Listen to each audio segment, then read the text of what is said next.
Alan Damon here from Games, Brains and a Head-Banging Life, gbhblofficial.com for short, and it's one must go. As we are going to take a look at some video games, you know the rules by now. 2 video games based from the same world or in the same style, and you have to decide, and I will decide as well, which one has to go. So one goes and can never be played again. It will have existed.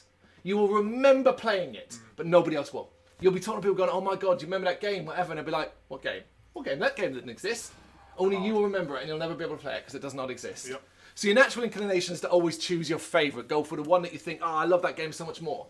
But is it actually the better game? Is it the one that's going to give you long-term value and experience? So there are 20 in total. We're going to go through them now. And we begin with a nice easy one, I think. Spyro the Dragon or Crash Bandicoot 3 Warped. Now, I chose the original Spyro because arguably the best one, and Crash 3 because that is the best Crash Bandicoot. It's very difficult, but for me it's got to be Spyro. Why? Because it's Spyro. Spyro. When I can play it now and still get enjoyment out of it. I can get enjoyment out of Crash, but I know Spyro that I put so many hours. I'll complete it so many times, and I could just do it now, right now, and now Spyro. Agreed. I think Crash 3 will likely have more longevity, thanks to the platinum trophies and all that aspect. But I think Spyro the Dragon has always given me more enjoyment overall than the Crash Bandicoot series, full stop. Yeah. Let alone Crash 3. Yeah, definitely. So for me, it'd be Spyro 2. Okay, now this one. I know your first decision has got which one you're going to choose. Think about it for a second, though. The Legend of Zelda Ocarina of Time or The Legend of Zelda Majora's Mask? So one has to go. It is very, very difficult because my natural inclination is to say Majora's Mask because it's my favourite Zelda game. However, I realise Majora's Mask is heavily a reskin of Ocarina of Time. Yeah. And that without Ocarina of Time, Majora's Mask does not have the impact that it does. Yeah, so for me, it's Ocarina of Time has to stay. Yeah, it's a hard one. I mean, they're both great games. I do prefer Majora's Mask. Yep. But I think for nostalgia, I'm going to go for Ocarina of Time too. Yeah, it has to be Ocarina of Time, doesn't it? Because simply put, it's not like saying Majora's Mask is both our personal favourite. Yep. But the better game overall is Ocarina of Time. It is. It's simple as that.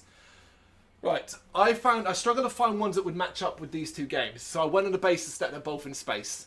Mass Effect or Dead Space. Man, that's not fair, man. Seriously. And we are talking about the original Mass Effect only and the original Dead Space only. I know. That's not fair, man. It's a tough one. It's a very, very difficult one. I struggled with this one, even in my head. For me personally, I'm going to have to go for, because I know the amount of hours I put into this game, and the enjoyment for me is Mass Effect. Yep. Because I said, forget about the Legend Edition, the original on the Xbox, where the achievements were actually hard, and you had to put literally like 4 or 5 different playthroughs just to get all the achievements, and I did all that, and I don't think the remake, the Legend Edition, is brilliant. Yep. The graphics are beautiful, but it's got to be it's Mass Effect all the way. You know? Yep, I'm in agreement. I'm in agreement here. I'm in agreement here because Mass Effect is going to give me more out of it. I'm going to probably spend more time on Mass Effect than I'm with Dead Space. Dead Space, you complete it, that's it. With Mass Effect, there's so much more you can do, so many more ways you can play through the game. So it's got to be Mass Effect, right? Yeah, easy, yeah. Resident Evil, or, which is it? Of course, Silent Hill. Now, my natural inclination is to initially go for Silent Hill, because I always preferred Silent Hill horror aspects to Resident Evil. But the truth of the matter is, the latter part of Silent Hill is lacking. Yeah. Whereas the latter part of Resident Evil is as solid as the first half of Resident Evil. Yeah, I mean, I'm pretty sure everyone will agree it's Resident Evil. Even though I love Silent Hill, you know, like I said, it is the more horror game. Yep. And there's a lot I like about it, but I mean, it's Resident Evil, man. It is Resident Evil. Yeah, we're in agreement on that as well. So far, we haven't differed on any. I wonder if we will now. Probably not, because this is one of the easiest. GoldenEye or Perfect Dark? Chosen because obviously of Rare. Yeah, love both games, you know, but it's GoldenEye. It can't be GoldenEye. You know, hours and hours of fun. The multiplayer this year, and the amount of weird games we used to make up to play the multiplayer games, you know, it's GoldenEye all the way. Yep, GoldenEye all the way. As much as I enjoy Perfect Dark, there's no touching GoldenEye. I knew it would be, like when I wrote this one down, I was like, well, that's the easiest one. Yeah. Not so easy. BanjoKazooie or not? What you think? Not BanjoTooie. BanjoKazooie or Super Mario 64. Two of the greatest 3D platformers ever, both on the Nintendo 64. Now, one is obviously iconic and set the bar for everything that followed. However, on a personal choice, pure personal choice in this one, BanjoKazooie is ultimately one of my all-time favourite 3D platformers. But you're going to get a ton more play out of Super Mario 64. Yeah. So what would you choose? Because I'm a bit torn on this one. I mean, we've done a video before where I said that it's not my favourite Mario. So I prefer Sunshine. I love Sunshine. Yeah, which is crazy. But, yeah. But man, BanjoKazooie, I can literally, I'm playing the music in my head now. Yep. And but I'm gonna go for because the fact that because it's a game which I know I can put more time into it, and not that it's more enjoyable, but I know it's more time, and yeah, it's got to be Mario. It's Mario, you know. So I love Banjo. It's Mario. Okay, all right. Oh, yeah, you're thinking about it logically there. My heart also wants to go with BanjoKazooie. But I'm going to agree with you, Super Mario 64. Okay, this one should be a bit more easy because I was trying to find shooters that matched up. And I've gone for Quake II or Duke Nukem 3D. So for me, this is easy. Quake 2 wins. Quake 2 is so fucking strong. It's 3D. 3D's the one. Yeah. Yeah, it's not Time to Kill. No. Yeah, no, it's Quake 2. Yeah. Yeah, easily. Yeah. Just a more fun shooting game for me personally. Okay. When it comes to the Final Fantasy games, I know Damon's likes and dislikes. So I had to try and find a way to trip him up almost to make this difficult. You've done 8 and 9, yeah. I haven't. Yet. To begin with, we now have Final Fantasy 7 or Final Fantasy 10.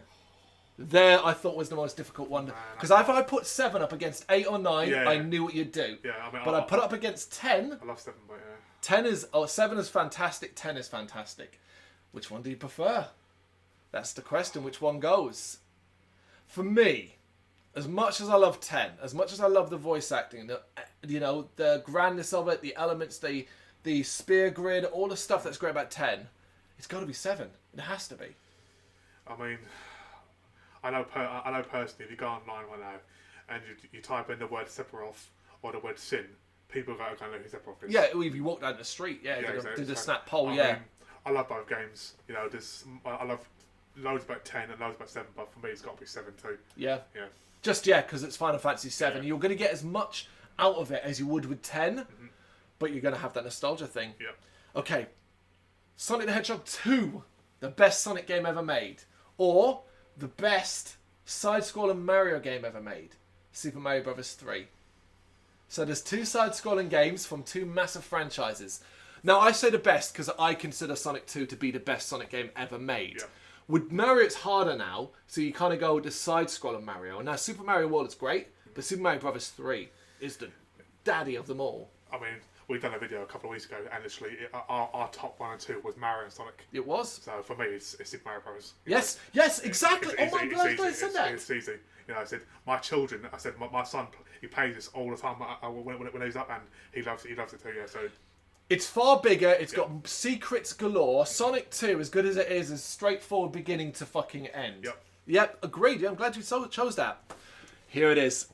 Holy shit, it's the hardest one he will ever have to do. Are you ready for this? 8 and 9. Populous the beginning, or, you know what I'm put against it, Command and Conquer. Oh my god, man, oh my god. The original Command and Conquer as well. Against his favourite, one of his, if not his favourite game of all time, one of them. It literally is. I can play this game repeatedly. It's just, man. So yeah, Populous or Command and Conquer. For me, it's an easy decision. I'll just say it is, of course, Command and Conquer. But the point was, I did this for you. The thing is, again, for me, it's a very easy decision. But it's my favourite game. I've got to go Command and Conquer. So because as much as I love Populous, Command and Conquer, you got 2 different discs with like 30 odd missions, 15 each. Then you got the cover tops. There's a lot more you can do. Covert ops. Covert ops, special ops, all the old patch sock things. There's so many different levels to do, and you can put more time into that game. But obviously, Populous. Sorry, but I love it. But you're gonna remember it, but never be able to play it again. Well, okay then. Broken Sword 2 or Discworld 2 Missing Presumed. Two of the best point-and-click games ever made. Listen, if you know me, you know which one I choose. I am a fucking super fan of Broken Sword. I love Broken Sword 1, I love Broken Sword 2, I love Broken Sword 5, I like Broken Sword 3 and 4. I love them. But Discworld 2, Missing Presumed, of course, didn't just kickstart a love affair, it turned me into a Terry Pratchett super fan. So Discworld 2 for me. Yeah, very hard because they're both brilliant games. Yep. But again, for me, it is Discworld because I've got so much memory of that game. You know, so I remember growing up and watching you play that so many times, and it's passed on to me because again, I love that game. Yep. So yeah, Discworld 2. Yeah, we should note this is one of the harder ones. It's like nothing knocking Broken Sword 2. It's easy because of the Terry Pratchett love for me more than anything else, but I love Broken Sword 2. It's one of my all-time favourite point-and-click games. Easy, I think. Mortal Kombat 2, so one of the better Mortal Kombats, or Street Fighter 2. Street Fighter 2. Yeah, exactly that, isn't it? Easy, yeah. Yeah, easy that. Grew up playing that game. Yeah, grew up playing Street Fighter, not so much Mortal Kombat. Liked Mortal Kombat, but Street Fighter 2 was always, well, it's one of the best fighting games ever made. Yeah. Still is. Mario Kart 64. So I've chosen Mario Kart 64, which I think is one of the best Mario Karts out there. Yep. Or Crash Team Racing, which is also one of the best kart games out there. Again, it's a very difficult choice, but unfortunately for Crash, it's Mario, man. Really? Yeah. I'm gonna disagree. Crash Team Racing. Crash Team Racing has a ton of levels, the hubs, but also has trophies to collect, including platinum ones to make you the best you can be. Mario Kart doesn't really have that. It's only like four races, mushroom. Well, they're the cups, but there's like 4, 8, 12, there'll be 16 races. Yeah. So I'm choosing Crash Team Racing. I mean, I love CTR. That's what I'm calling it, CTR. Yeah. So I love that game. It has everything in it, but I'm pretty sure everyone will go for Mario. So Okay. I'm going to go for Mario. First one we've differed on. And here it is. Final Fantasy 8 or Final Fantasy 9. Easy choice for me. It's Final Fantasy 9 straight up. My favourite Final Fantasy and still the best Final Fantasy 9 to Final Fantasy to date. That has more than enough things for you to do in. The problem is for you. Yeah, I mean, in the last couple of years, I've really grown to love number 8 because I've only ever completed it once, and twice now, but I'm going for it again now for the third time. But just the story of number 8 is just unbelievable when you actually look into it. Well, have you completed it? Never beat the end boss. Yes. So okay, well, I've seen fucking. Have you seen the ending though? Yeah. No, yes. Okay. Yeah. I mean, obviously, number 9 is number 9. It is. So one's got to go. I'm actually going to go against myself here because as much as I love number 8, it has to be number 9 because it has more nostalgia for me. Number 9, even though I love number 8. It also has the best card version. Yeah. Best card game and probably some of the best characters too. You know, VV. Yeah. Yeah. Okay. I'm glad. All right. I think I just want to be easy, but we might have an interesting different view here. Duke Nukem Time to Kill, or the game it inspired? Or sorry, the game. Wait, what? Am I getting this right? The game it inspired. The game inspired by it. No, the other way around. I'm getting more confused about how you say that. Duke Nukem Time to Kill or Tomb Raider? So yeah, Tomb Raider inspired Duke Nukem Time to Kill. I mean, for me, it's a pretty obvious answer. It's Duke Nukem, and never really enjoyed Tomb Raider games. Yep. You know, played apart from the demo on a Sega Saturn. Yep. Played that pretty religiously. Yeah, the bit with the bear and all that. yeah. But I mean, Duke Nukem Time to Kill was it's not just the one-player game, but the multiplayer. And again, me and you and Liam and Brendan, we put so much time into those games. We had a lot of fun. You know, throwing dynamites back at each other and pipe bombs and RPGs. Yeah, Duke Nukem. Tomb Raider. While I agree with everything you're saying there, ultimately Tomb Raider is the better game. Duke Nukem Time to Kill gets a bit ropey near the latter part of it. Tomb Raider has a lot more going on in it, a lot more details, a lot more fun to explore. And coming to Tomb Raider, playing it properly in my later years with Tomb Raider Legends, which was the remake of the original Tomb Raider, I was fucking annoyed that I never gave it the time when I was younger. I fucking love those games. Tomb Raider. Yep. Resident Evil 2 or Silent Hill 2. Arguably the toughest one on this entire list, personally. I am the nard over this one forever. And I have come to the decision that I would choose Silent Hill 2 to stay. Silent Hill 2 is Silent Hill perfected. Best story, best gameplay, best fucking boss battles. Everything about Silent Hill 2 it's the perfect Silent Hill game. That seems really hard on Resident Evil 2. It is, yeah. It really is. But Silent Hill 2 satisfies me in ways that Resident Evil 2 just doesn't. Yeah, that sounds weird, I know. Well, Pyramid Head is a bit rapey in that, do you know what I mean? So there is that. Yeah, Silent Hill 2 for me.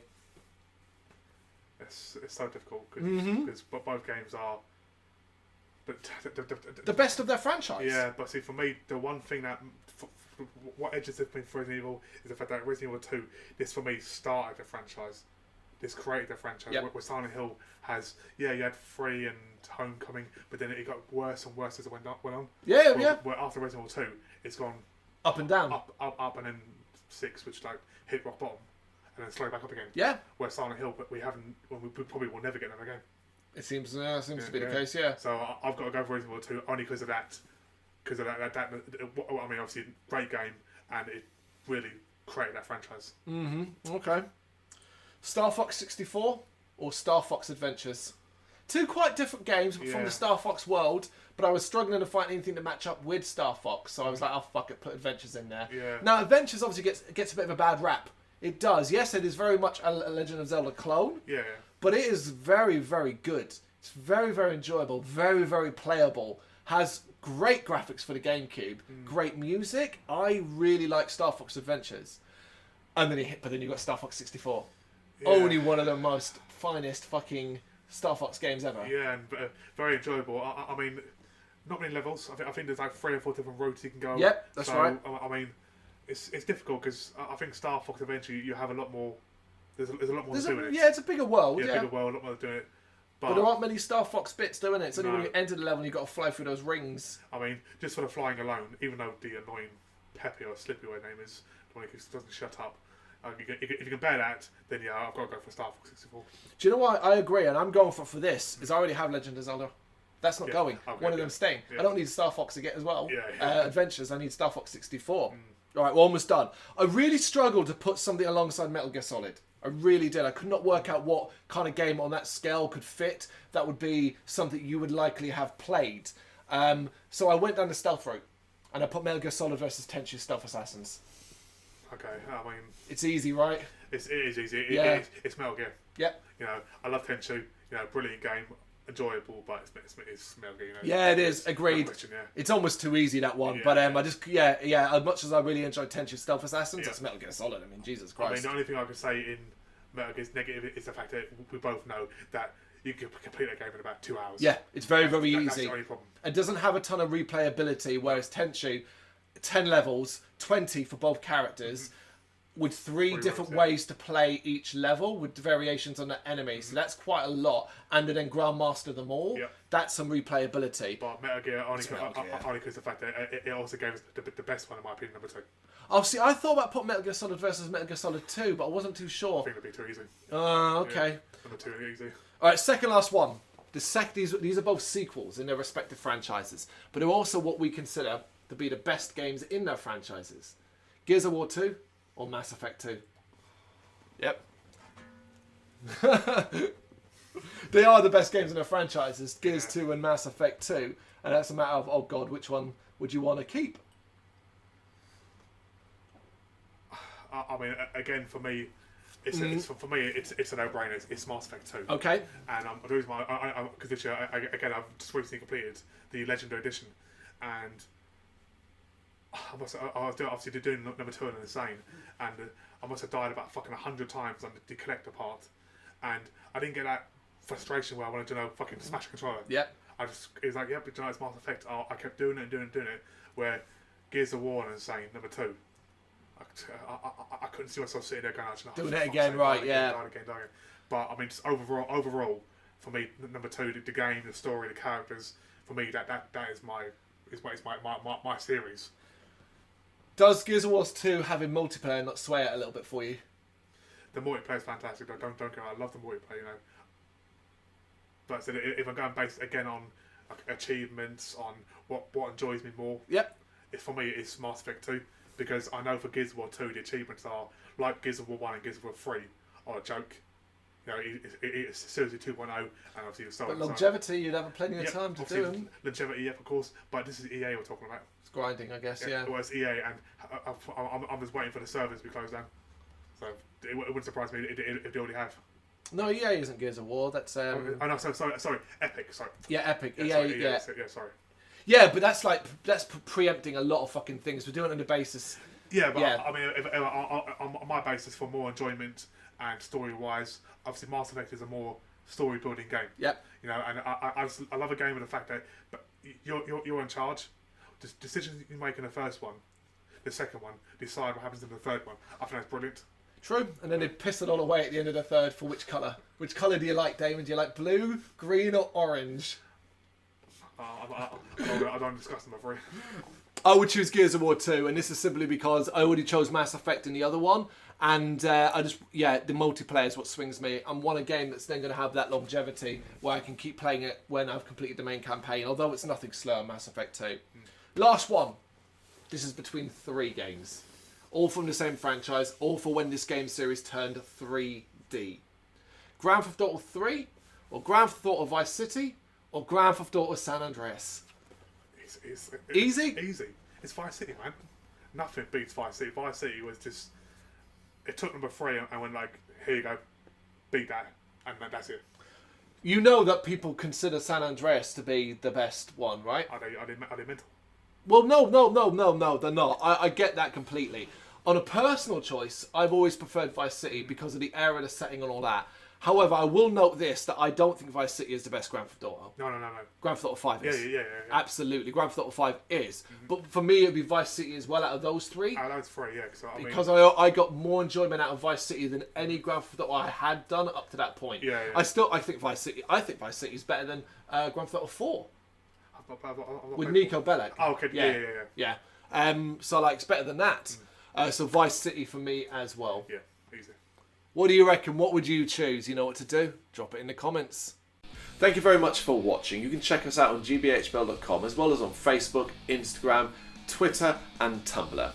Go to Patreon to help us out over there. That's patreon.com/gbhbl, as well as Big Cartel, where you can find some of our merchandise.